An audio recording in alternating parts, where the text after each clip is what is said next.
আপনারা নিশ্চয়ই দেখেছেন যে আমরা রাজ্য সরকারের কাছে যে দাবি রেখেছি, যে এমন কোন দাবির অবতারণা আমরা করিনি যে দাবিগুলি এই সময়ে এই সরকারের পক্ষে মেটানো অসম্ভব, এমন কোন দাবি আমরা করিনি।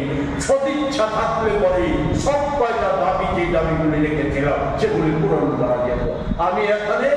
আমি বলবো যে আপনাদের মাধ্যমে আমরা দিয়ে দেব দাবি সনদ।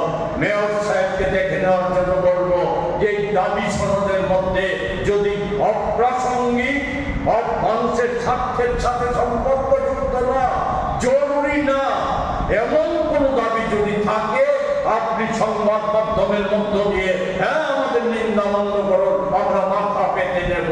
কিন্তু এই অরাজক, আজকে যে আগরতলা শহরটাকে নরকে পর্যবসিত করা হয়েছে, এর জিনিস তো বরদাস্ত আমরা করবো না, এত মেনে নেওয়া যায় না।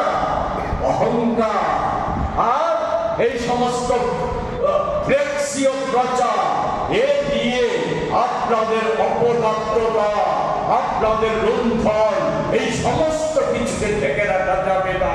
আমি শুধু আপনাদের যে ট্রিপল ইঞ্জিনের প্রথম ইঞ্জিন, নরেন্দ্র মোদীজি যে ইঞ্জিন চালায়, সেই ইঞ্জিনের যে নগর উন্নয়ন দপ্তর, তাদের যে 2024-25 পর্যালোচনামূলক রিপোর্ট, সেই রিপোর্টের ছোট্ট একটা অংশ আমি তুলে ধরছি আপনাদের বিবেচনার জন্য।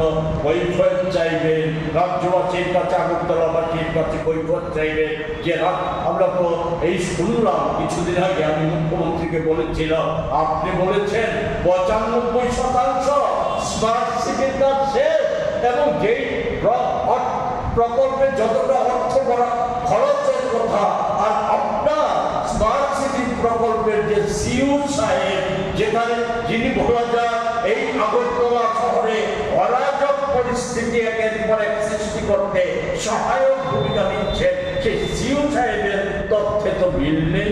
উনি বলে